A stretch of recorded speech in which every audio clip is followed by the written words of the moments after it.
Hello, everyone, and welcome to HR Florida sponsoring. It's actually SHRM Florida, but part of the HR Florida committee. We are excited to bring to you today one of our pre-conference presenters. Chelsea is going to do most of the presenting today, and we met Chelsea and Donovan about 3 years ago at HR Florida. They have been speaking there for, I think it's the last 3 years, bringing really fascinating information around benefits to our audience. And we are so excited to partner with them today. They will be presenting a half-day workshop at HR Florida. Save the date, as this says, from August 30th to September 2nd.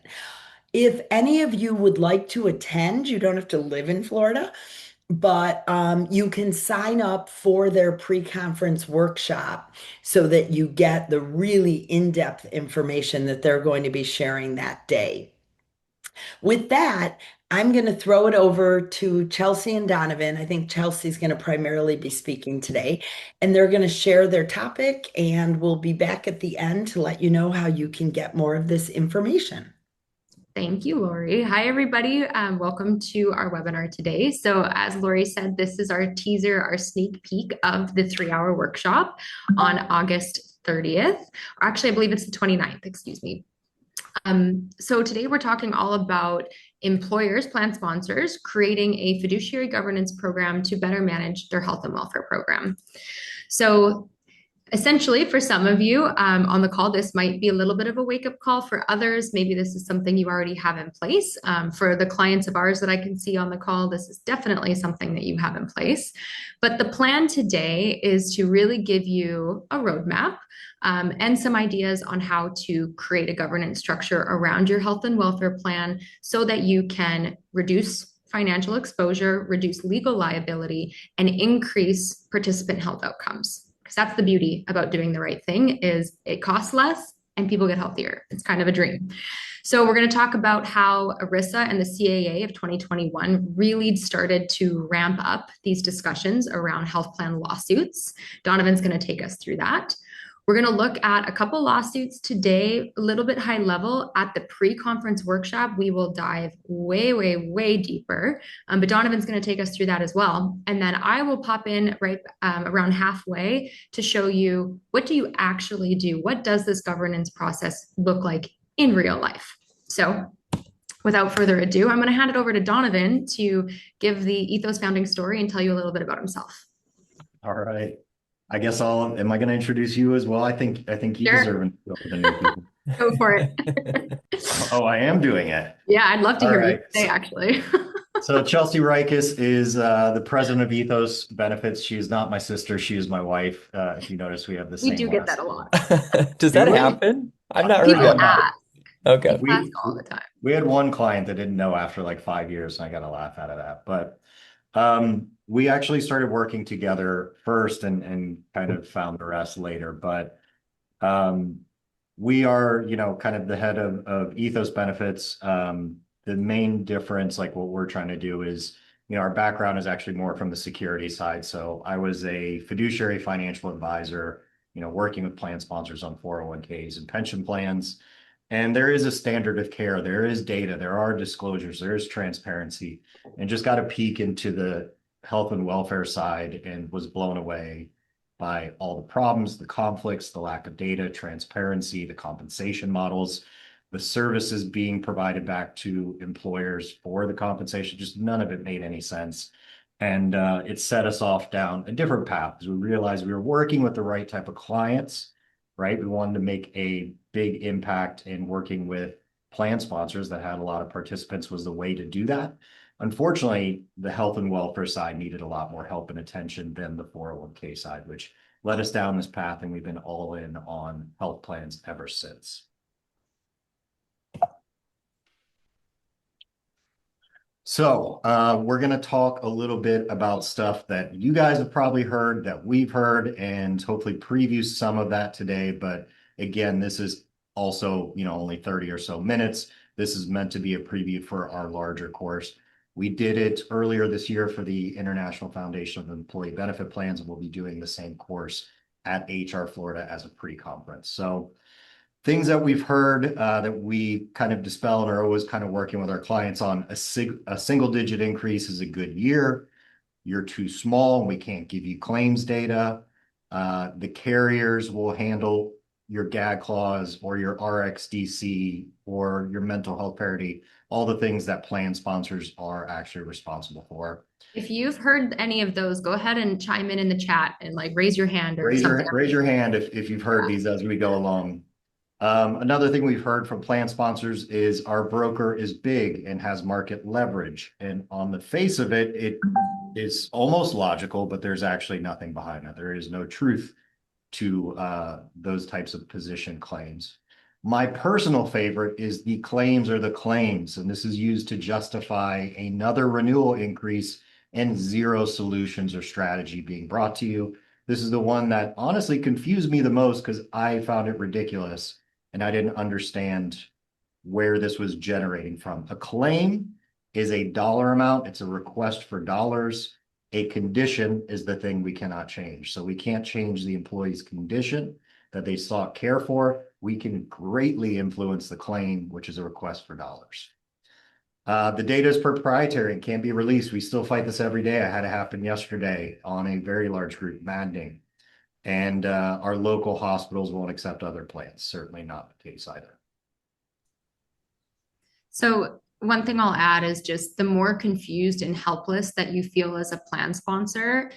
I hear this all the time from HR, CFO, and CEOs that we speak with. It's like, well, it's just, this whole thing's a mess. I wish we didn't have to do this at all. And all these things that Donovan just went through, they're said and they're done as a way to confuse you and push you into a corner and make you feel like this really is something you can't control. So what we're going to be talking about is fiduciary status. So everybody on the call today, if you found this interesting enough to take an hour out of your day, congratulations, you're probably a fiduciary in your company for these decisions. It is not an official designation or something you signed on to be. If you're part of the health and welfare decisions, you are a fiduciary in your company. Congratulations. So that's if you're making decisions about vendors or carriers, you're exercising any kind of discretion over the plan or how dollars are spent. And this is also covered under ERISA, just like the retirement sector. Some things have changed recently, which we'll be discussing, but it's not just the company that's held liable, it's these individuals personally. We've seen that on the lawsuits that have come out. It is the company and then also all the people in those positions, HR, CFO, they're also personally named alongside the company in these lawsuits. So what kind of duties, what kind of things need to be done? Couple ones up here on the screen. So 404A. So I think everybody would argue and think they're meeting this, which is the act of loyalty, but it's also the act of prudence. So did you make a prudent decision? Did you have enough of a process? Do you have a big enough understanding of the decisions that are being made to make good decisions for the employees? I think everybody would say, of course, I'm being loyal to the plan participants. I'm only making decisions for them. But the real kind of trigger on that one is, was it a prudent decision? Did you have enough enough information to make a prudent decision? And that's really what we're seeing come out. So prohibited transactions, no self-dealing, conflicts of interest. Certainly we see, we have seen in the past a lot of conflicts of interest where the brokers, the cousin, the brother, the niece, the nephew, the childhood friend, that kind of stuff. And that keeps companies stuck and unable to kind of move forward and make any decisions. That can certainly be troublesome.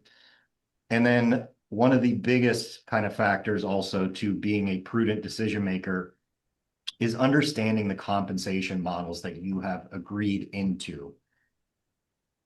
What is your broker getting paid? How much is your TPA getting paid? How much is your PBM getting paid? Anybody that's a covered service provider within the plan, before you make a decision on them, you should have a disclosure understanding how they get paid, when they get paid, when might they make more, to understand if their models align with your end goals and if that compensation is reasonable, if it makes sense for the services that they're providing. Do you have a scope of services that they're providing in relation to that compensation as well? So 408B2s have been done on the retirement side for a decade plus. Now that same kind of requirement is on the health and welfare plans as well as some of the recent litigation and legislation. One thing to add would be a lot of plan sponsors inherently trust those that the vendors that they're working with, right? And the conversations I have, it's, oh, well, they're such a nice person, or they're such a good guy. We've known them forever. They've been with us for a decade plus, whatever the reasoning is for that trust.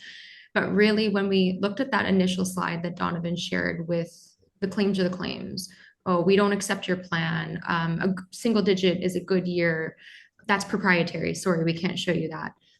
Those sayings, and then how people in this industry, entities in this industry are compensated, the vendors that are working for you, a lot of the times are completely misaligned with what you actually want as a plan sponsor. So I just want to share some foundational knowledge so everybody's on the same page about why does it matter to know what they're making? Well, because traditionally vendors in this industry and the healthcare supply chain for employer health plans make more money when plan sponsors spend more money. And it seems counterintuitive, and it is counterintuitive. It's completely misaligned. So part of the workshop is showing plan sponsors, how do you design contracts? How do you design compensation with the people that are supposed to be serving you in a way that actually serves you, where they're not winning when you're losing? So let's talk about a little bit about the numbers. So this year, the 2026 Milliman Index came out, and that's a benchmark for employer-sponsored healthcare plans all over the country. I was pretty disgusted with last year's number, and this year we've seen a 7.2% increase from last year. The average cost for a family of four on an employer-sponsored healthcare plan is $37,824, which is a number that's just, it's hard to comprehend that that's just health insurance for a family of four.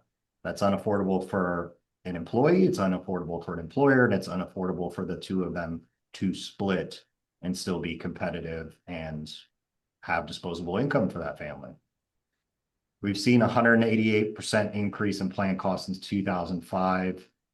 We ended up a little under 10% heading into 2006. And of course, as we all know, it's usually the number two cost driver on the P&L for expenses. So it's not something that can be ignored. So I think the interesting thing is, like, the health and welfare fiduciary status has always existed, at least since 1974, with ERISA.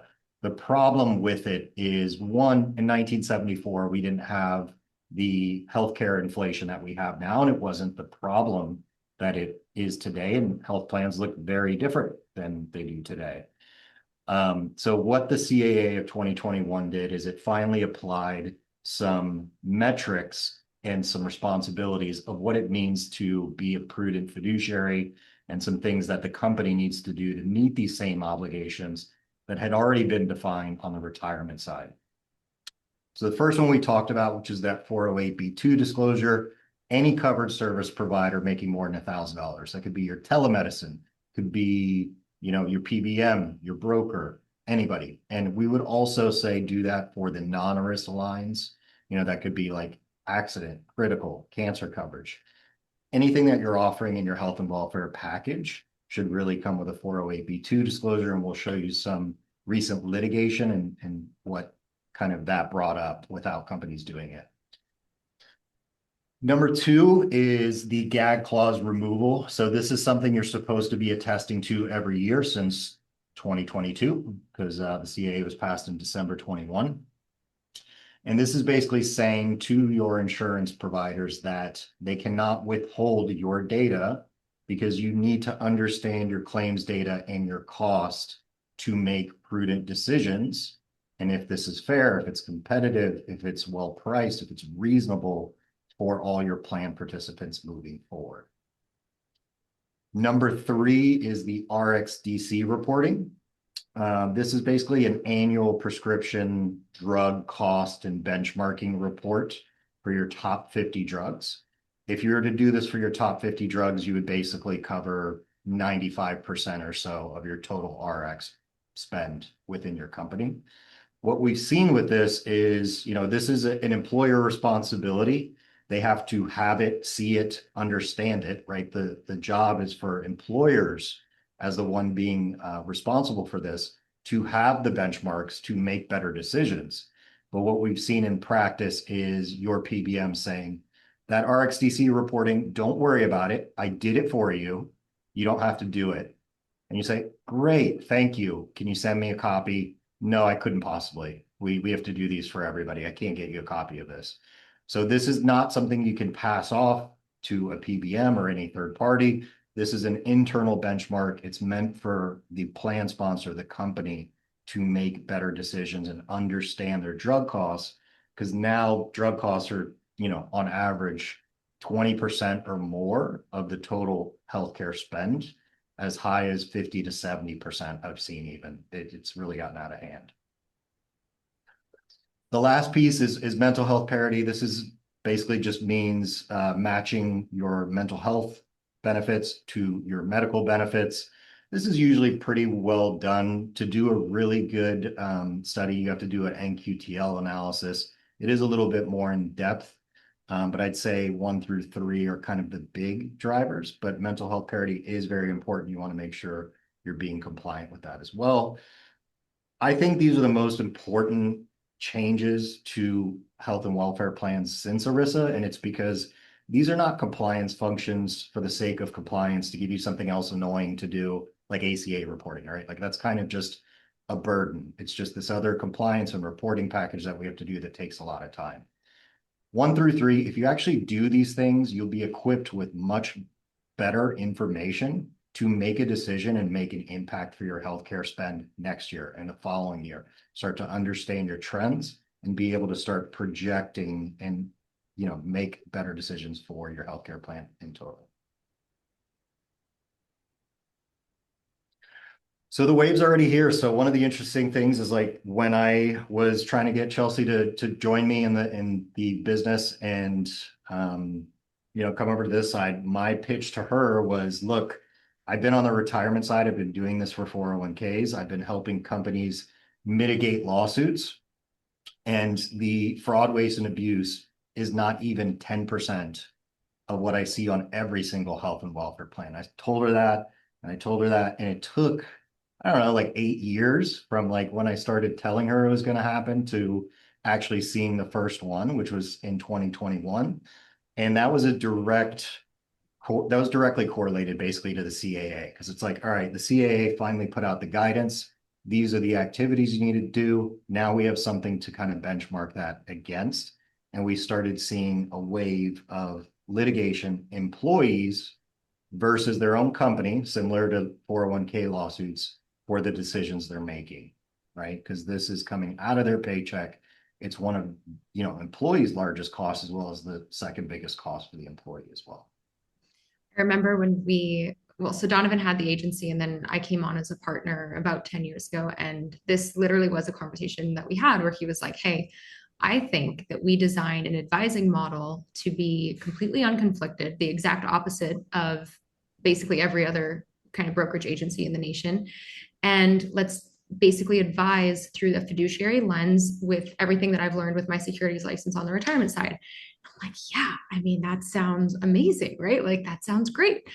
And so that's what we did. And we were doing it and using the language fiduciary, using data, like not to design any plans where we had restricted claims data or clauses that weren't in the best interest of plan sponsors. And for so long, I felt like we were crazy because multiple times we had carriers, vendors, TPAs, PBMs be like, nobody's ever asked us for that. Like, what type of business are you guys running, right? Like, we were the crazy ones. And then in 2024, the Lewandowski versus Johnson & Johnson lawsuit popped up. And that was really the first big one where it was like, Oh, okay. He was right? Because I'm starting to be like, man, we've really like staked our claim here on this fiduciary hill, and like nobody seems to care about this message. So it's been such an interesting industry to be a part of to kind of watch this evolution. I say all of that to say that it's been slow, but when you look at it compared to retirement, look how much faster things are happening. I firmly believe that the idea of working with unconflicted vendors, so plan sponsors like all of you on the call today, working with advisors, PBMs, TPAs, carriers, whoever, vendors that are unconflicted in the way that they're compensated and the way that they advise you. It's not just a nice to have, like, cool, we'll check the ERISA checkbox. It will be the industry standard. Much sooner, I think, than what we saw on the retirement side. Donovan, would you agree? Yeah, certainly. I mean, we can see that, with the speed of how this is picking up, and the first win is just going to set off a tsunami of these cases, because I think what plan sponsors maybe don't understand is, one, by the brokerage you hired, once we see, what they have done on one case, it's a pretty easy bet that they've done that on all their other cases. And all this data is available on 5500. So I can find any company's 5500 in about 3 clicks, and it's going to tell me who's representing the case, what products are in there. And then I can even kind of find these bad behaviors, within 5 minutes.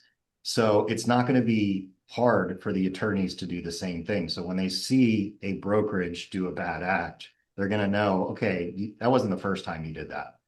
And then the lawsuit goes from employees to employees basically against employer, and then they're also including that brokerage as well as part of the lawsuit, which I have on an upcoming slide. Donovan, And what would you say to the plan sponsors who think, yeah, but United Airlines is a big company, Johnson and Johnson is a big company, and I'm mid-market? yeah, yeah, that's certainly true. They're going to start with the biggest companies, make the biggest splash. I mean, these are attorneys. They're going to get a percentage of those fees. That's how it's going to start. But employees are going to be seeing this, and it's not just this isn't like a scare tactic, or like you could be sued. You certainly could, but by making these decisions, you're actually going to positively impact your healthcare spend, which helps every single employee and your company. And that's the actual point, is that these solutions are out there. So these things like the claims of 1-digit increase is an amazing year.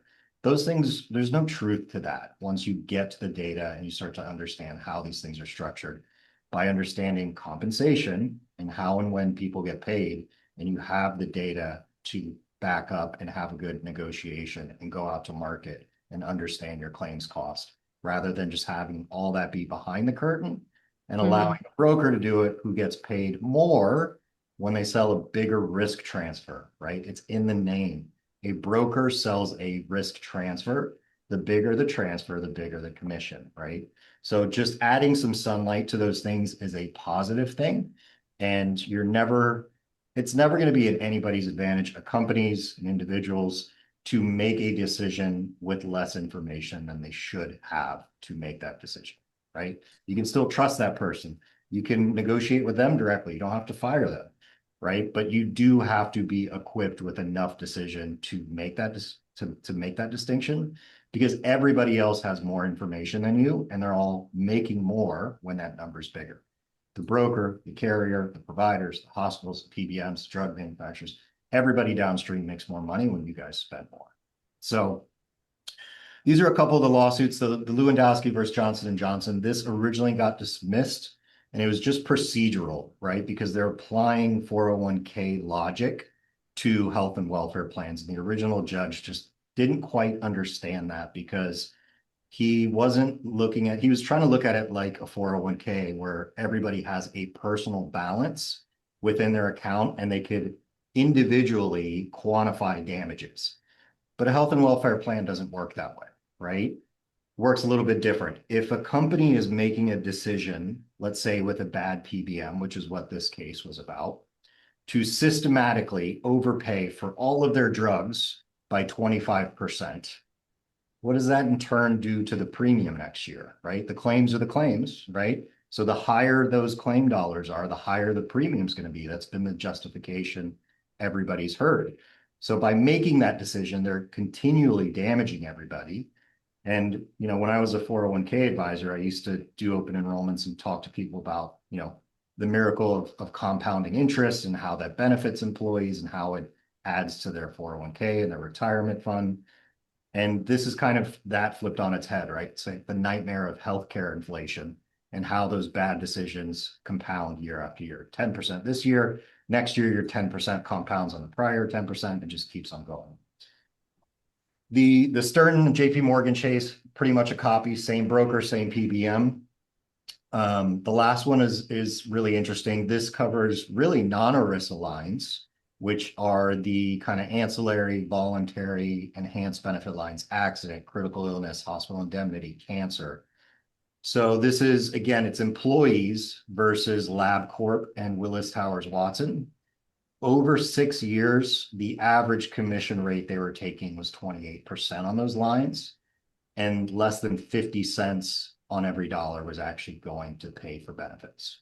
So they were overpaying for the coverage, they were overpaying for commission. And what the law firm that is representing essentially the employees in this case discovered is Willis Towers Watson, for similar cases like Home Depot was paying 5% commission on those, and they were very similar in size. And that goes directly back to that idea of prudence, right? Obviously, the people at LabCorp didn't make prudent decisions. They didn't get disclosures. They didn't understand what they were doing. And that's what this entire case is about. So how easy would it be now for those law firms to just go find all the Willis Towers Watson's case and look for the ones they repeated that behavior? Then that employer's tagged on, they get the employees versus employer and broker. One important distinction with the ancillary lines that Donovan's talking about here, you might be thinking, well, if they're non-ERISA, why are we covering this on a ERISA lawsuit, right? There's a safe harbor attached to those, but it's very easy to violate, and the majority of plan sponsors do violate it under an endorsement clause. So if you're endorsing these benefits in any way, meaning you have them in your benefit guide and that page also has your company logo on it, that is technically considered an endorsement. So point being, you're not, just because they're not ERISA lines doesn't mean that you shouldn't apply, like Donovan said, best practice earlier, apply the same due diligence process, the same everything that you're doing for your fiduciary governance oversight to the non-ERISA lines in case you are in violation of that safe harbor. Yeah, I mean, these are employee dollars, and fundamentally the plan sponsor, the company, is endorsing these products when they put it as part of the benefits package. And if you look at 28% commission average and a 50% loss ratio, those products were easily overpriced by 50%, right? We could have cut the cost in half and had the same coverages for employees. So they're overpaying for benefits every paycheck, over that period of 5 or 6 years, I think that they were representing in this case. Hey, we got a couple of questions for you guys on this topic. Donovan, how does someone approach a corporate benefits team of a self-insured plan to take this step as the big firm not getting paid a commission of the premiums? How does the plan sponsor of a self-insured plan as the big, I'm not sure I understand the question. So the team has a self-funded plan. The big firm's not getting paid a commission of the premiums. So what compensation are they? Firm is getting paid a PEPM admin fee. So sometimes we think that's the case. We saw it today, actually. Yeah, about an hour and a half before this call, that was exactly the case the employer thought they had. And what we kind of started with the case 30 to 45 days ago. We're getting all the discovery stuff is coming in, and then we're uncovering undisclosed lines that is not in their compensation. So what we found today was $2.50 for every single drug filled on the plan. So every month, as employees are filling drugs, the broker is getting $2.50. That was not on the disclosure, not disclosed to the employee, not disclosed to the plan sponsor at all. So it's very often that we think things are one way and then they're not. And then, another great example of this is bonuses and incentives, which they will never quantify for you. So they'll say we could get additional overrides and bonuses, based off basically retention and premium growth. So for keeping you in the same place and for growing your premium, we can get an undisclosed bonus and incentives. We've also seen those brokers say we get lines of credit. We may get lines of credit from the carriers we represent. So now the carrier that the broker is selling is not only like one of the main clients of the brokerage, it's also the bank that's providing the money. So huge conflict. And you can imagine how much now that carrier can dictate the terms of what they're doing and not doing as a brokerage. What I would highly recommend would be check out the lawsuits. If it's one of the big three brokerages, there's likely, I mean, WTW, we're going through one with Mercer right here on this slide. Aon's the brokerage and all the other ones. If it's one of those, keep in mind a bunch of the other large publicly traded brokers are owned by one of those three. So my recommendation would be to take those lawsuits and focus less on the per employee per month and more on the fact that there needs to be some type of forensic contract review and or what is our fiduciary governance process looking like to ensure we know that these fees are reasonable. But Valerie, happy to talk offline too if you want more ideas. Another thing I love that they say, and you'll find these in the compensation disclosures, most of the big agencies are providing them, but what they're doing now is they're saying all the ways they could have conflicts and additional compensation and misaligned incentives. They don't quantify them, which is the big problem. So a couple ways to clear this up. One is I would provide them with a 408B2, and that asks them to quantify every single one of those, which they do not want to do. They will push back and try and say, well, that's for 401ks. It is not. It is also for health and welfare plans, and you are asking them to do it as the client. So a 408B2 would ask them to quantify all those measures from all the different sources, and then also apply to you, like, what is the scope of services that you are giving me back in return for that? And that's really helpful when you start to see that increase year by year by year. And you're looking at it and saying, well, you're doing the same for me or less, and I'm getting worse results, and you're getting paid more. I would like you to do this now as well to take some of the burden off. I'd like for you to include ACA reporting. I'd like for you to include a data and analytics portal. I'd like you to include one-on-one enrollments for my team, right? Whatever it may be, if you start to see that in the 408B2 disclosures.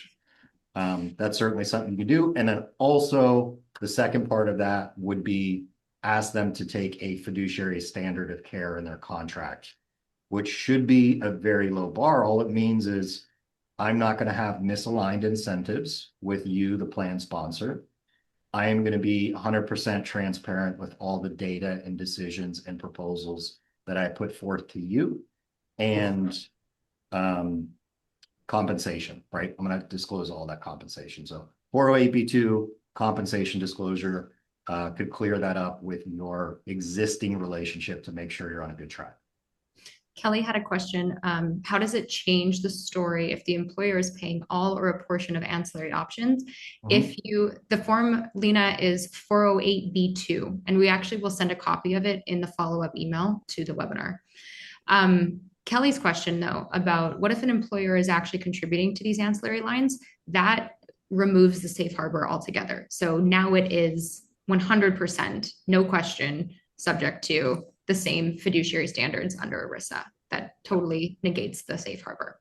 Yeah, and you also want to make sure you're not overpaying by 50%, like in this example, right? If you guys can cut that, that expense in half, perhaps you can add some additional coverage, contribute more to their healthcare plan. So still best policy. The last thing I'll say on this, and then we can move on, is what we've seen we've seen it the entire time we've been in this business doing this work, but in the last few weeks, contracts that do not match the disclosures. So it's not just enough to get a disclosure.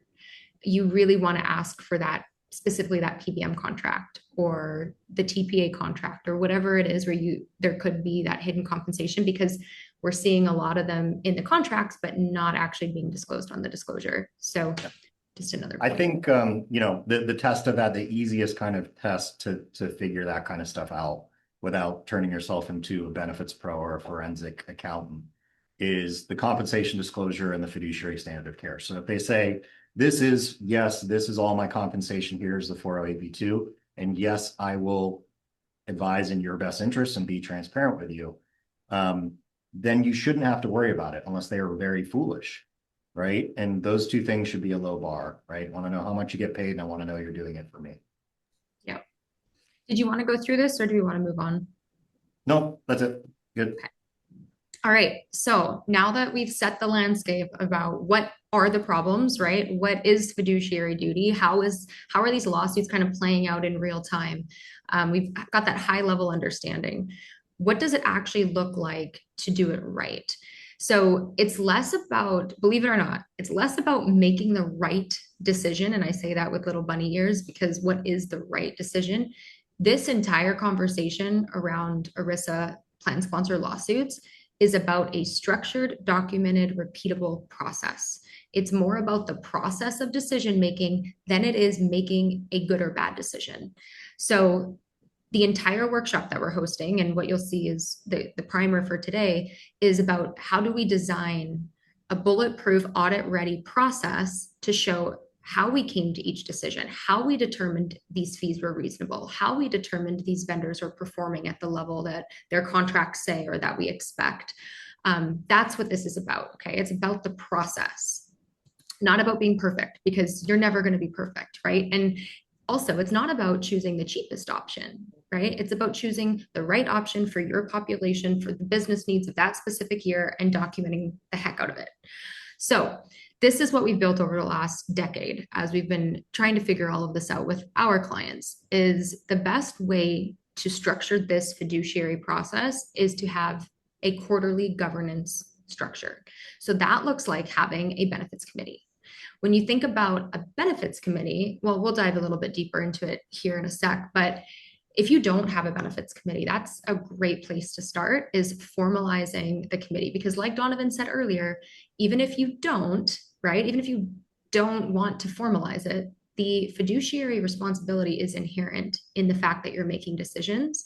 So it's there whether you have a committee or not. You might as well have a committee where everybody understands the seriousness and the liability, and also the opportunity to make an impact on those that you serve. So here's a few things that we cover every single quarter with the clients that we have that are in our fiduciary framework. So number one, and these are all what's required under ERISA. So you could screenshot this and try to do it on your own with your own committees. That would be an amazing place to start. So number one is going to be vendor monitoring and plan performance. So there's a piece under ERISA where you need to monitor the plan performance and the vendors. I have seen this be probably the biggest area of opportunity besides the fee reasonableness component. Is a lot of plan sponsors, when they think about the vendors they work with, they evaluate them maybe a couple months before renewal, right? Or a few months before the renewal conversations start, where it's like, okay, yeah, they responded to my emails and they got us the renewal on a decent time. And yeah, they're great. They're really nice. That's not vendor monitoring. You want to be setting KPIs, key performance indicators, that you're tracking at these quarterly meetings to decide, are they meeting what they said they would do in their contracts? What performance guarantees do we have in place if they don't? How are we holding them accountable? What are our expectations? The other thing would be plan performance. Even if you are not in a plan that gives you like to the penny accounting, which by the way, we recommend that. You should try to get into plan designs where you have to the penny accounting on claims detail. But even if you don't, you still have access, especially if you're using the gag clause CAA compliance to really fight for what is rightfully yours, your plan performance data, claims data. You want to be having financial conversations around how is the plan performing versus where most plan sponsors end up if there's not something like this in place. They end up in a very reactive renewal situation where it's 90 days out, 120 days out, and we're just trying to figure out the finances, never mind the rest of where we can make impacts.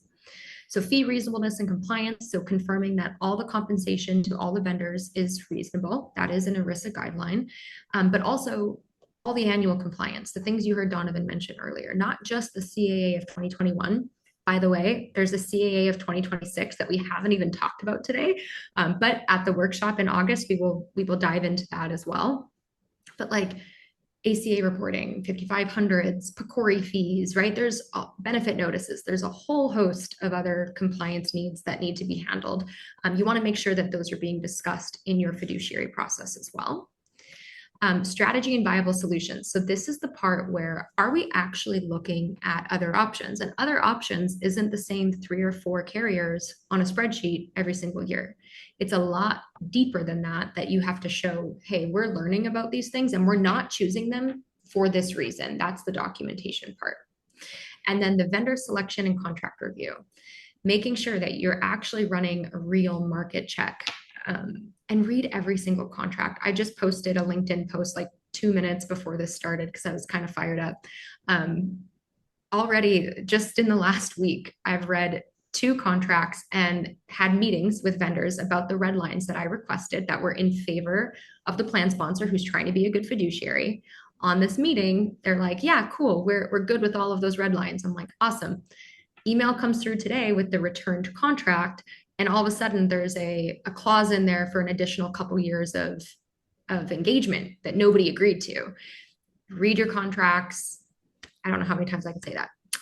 But here is a structured sort of governance process. This is what you can talk about every single quarter. And you want to also have a fiduciary file. So this would be an online storage of some kind where you can house and document your entire process, which we will go way deeper into what that looks like in August.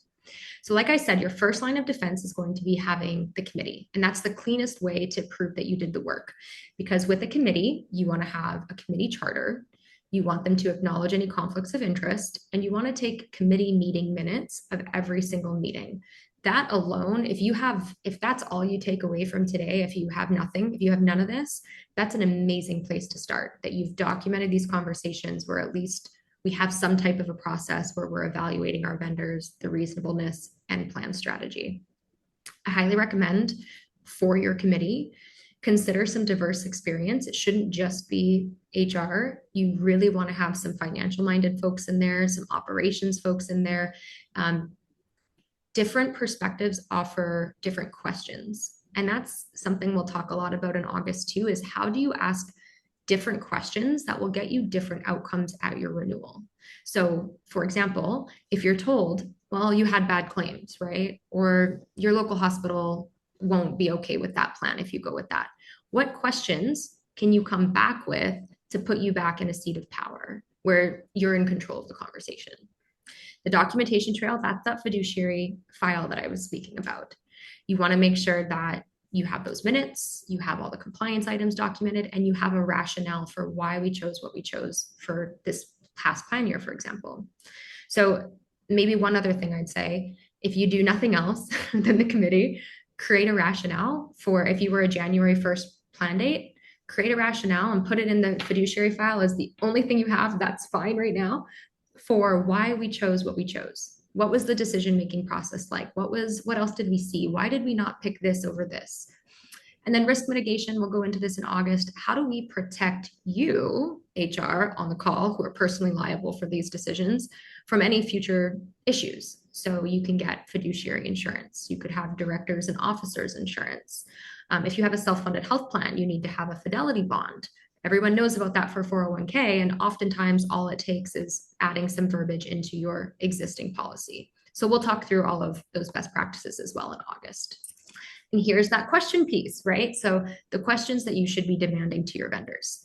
Will you disclose every source of direct and indirect comp? Will you provide full claims data? You want to own your data. That's the big thing as a plan sponsor. And that's what the CAA of 2021 actually says is real. Like that is something that you can do. You can own the rights to your data. But most contracts, if you read them, aren't working like that for plan sponsors. And guess why? Because it benefits the vendor to have all the cards and for you to not have any. Fiduciary status, will you acknowledge in writing what your fiduciary status is? And like Donovan said, when it comes to the consultant, advisor, broker relationship, will they operate with a fiduciary standard of care or not? And then conflicts of interest. What conflicts of interest are you, like we saw today, are you getting a per script fill fee that you didn't disclose on your disclosure, but we found it in the PBM contract. Seeing a lot of those. So this is just the surface, right? In the full pre-conference workshop, we're going to talk about how to do forensic contract reviews. Where can you find those things that our team finds every single day in your own contracts? You could even, if you're going to attend the pre-con, go ahead and print out one of your contracts and bring it. It would be really fun to actually go through a couple of them live. Vendor benchmarking and KPIs. I have another slide I want to show you on that, so that in case you already have the committee, in case you already have your rationale, in case you do have your fiduciary file, the next step would be showing how you're monitoring your vendors. We're going to talk a lot about the PBM in August because that is the crux of a ton of these lawsuits. We're going to talk about how do you access your claims data if your carrier and everybody you're working with is telling you, no, no, no, no, you're too small, you're too this, you're too that. There's some legalese that you can use to get your hands on at least some impactful stuff. Like for sure, your RxDC reporting would be a great place to start. We're going to talk through some plan strategies that work so that you can check the box on the education. And then we're actually going to do a hands-on self-assessment. So by the end of the course in August, you're going to be able to acknowledge, it looks like this. Okay, where are we on the governance committee side? Where are we on the documentation? Are we really leveraging the CAA the way we could? What is our vendor procurement process like? Do we have conflicts? How are they performing? What's our contracts? You will give yourself a score. And then the last part of the self-assessment is the very first thing that you can do when you get back to the office that you can actually make an impact. So you'll kind of walk away with a plan. There'll be 3 things. You're going to write down 3 of your next steps, but that first one will be, what can I do next week? So you should leave with a 30-day action plan. You're also going to get our vendor scorecard. So we have a scorecard that we've built, and this is how we actually monitor every single vendor in the health plans that we manage. You'll get a copy of that. And we'll also teach you, depending on the structure of your plan, how you can change some of these to better reflect the contracts that you have in place today. All right, so in August, you're going to walk away with a lot more than what we covered today. Today, again, was that primer.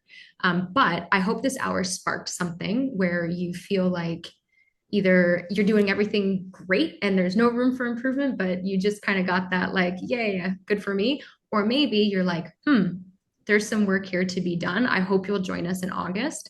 If you aren't coming to HR Florida, go ahead and give Ethos Benefits a follow.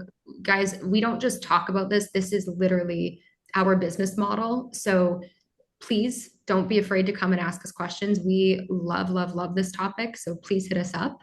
And with that, I'll hand it back over to Lori.